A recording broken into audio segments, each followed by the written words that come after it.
भूल कथा कही समस्त प्रिय हवा अपेक्षा भूल कथा को कही समस्त प्रिय हवा अपेक्षा ठीक कथा कही समस्त विरोधी होई एकुटिया रहिबा श्रेयस्कर अटे। नमस्कार, मु सुनीता दास सबुदिन भली आज गोटे क्षुद्र अनुचिंतामूलक गल्पटी कहिबी। आज गल्पटी बहुत स्पेशल। आज गल्पटी होची माँ। गोटे महिला तंकर 4 वर्षर पुओटी को धरी रोथिले। से तंकर जेतले पुओटी 2 वर्षर हेइतिला से पुओटीर बापा चली जाइतिले एवं ता मांकर आखि मध्ये नष्ट हेगला।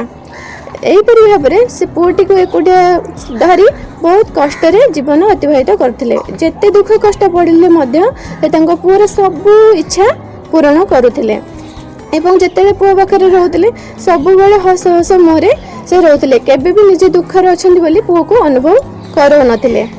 दिने तांको पुओ ता मां को पचारला, मां तम आखि तो नष्ट हला किपरि?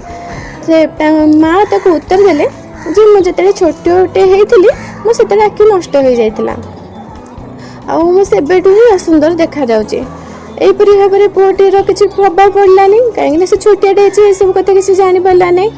तापरे जेते आस्ते आस्ते बड़ हैला ताकू तो माँ सुंदर देखा लगिला और ता माँ को से सब घृणा गला। माँ एत सुंदर देखा बोली ता माँ को से सब घृणा गला एवं क्या सहित भी से देखा करदेलानी। ता माँ को कौन से बंधु बांधव सांगसाथी क्या सहित भी से देखा करलानी। सब लाज लगुला ता माँ को परिचित करदेवा को।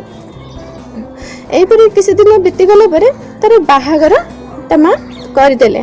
बाहागर जो झीटा सहित होता से झील भी ता माँ को पसंद करने को लगिलानी। सब बेले कहला झगड़ा कला कहला जे तुम माँ होचंदी बहुत असुंदर, मुझे माँ सहित रहा चाहूनी, तुम माँ को तुम घर बाहर कर दिया। एपटे पुओ को भी ता माँ पसंद लगती से पुओ कौन कला ना ता माँ को घर तड़ीदेला। बिचरा माँ टी बुढ़ी अवस्था जाकि दूर रे बहुत कष्ट रे जीवन अतिबाहित करिले।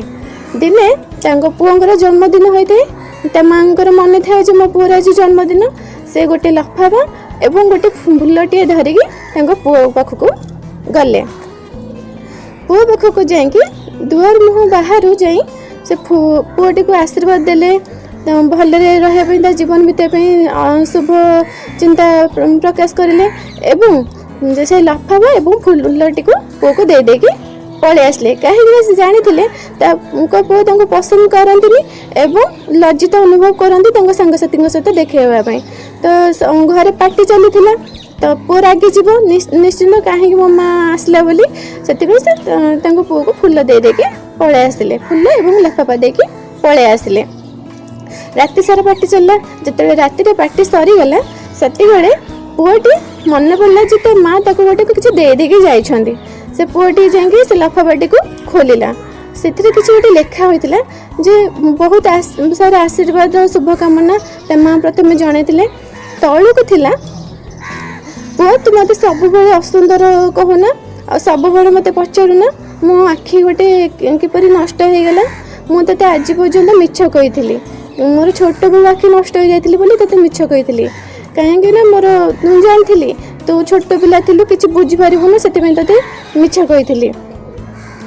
किंतु मोर प्रकृत कथा होची तू जिते छोटियाटे हेइथिलु तू खट उपरे खेलुथिलु गुरुंडी गुरुंडी तले पड़गलु। तले तोर खेलना गुड़िक बिछे होता जिते तू पड़गलु से खेलनार गोटे कंटा तो आखि भितर पशिगला। मुझे सांगे सांगे मेडिकल नहीं मेडिकल तो डॉक्टर कहले जदि आर आ गोटे आखि न लगे ताले पिलाटी आ जमार देखिपार ना, गोटे आखिटार नष्ट हो से समय मुझे मो आखि गोटे तो ताते दान करी मो आखिटा तो देहरे लगी जहाँफल कि तू आज देखिपु आज मु सुंदर हो जाए। तो पुओटी से चिठीटा पढ़ी देखी बहुत कांदिला। ताको कांदी लगे बहुत कष्ट पाइला। तापरे से दौड़ी दौड़ी माँ पाखक गला एवं माँ को से भूल मागिला। निज कर कर्मर पश्चाताप कर क्षमा मागिला एवं घर को माँ को ससम्मान फेरई आणला।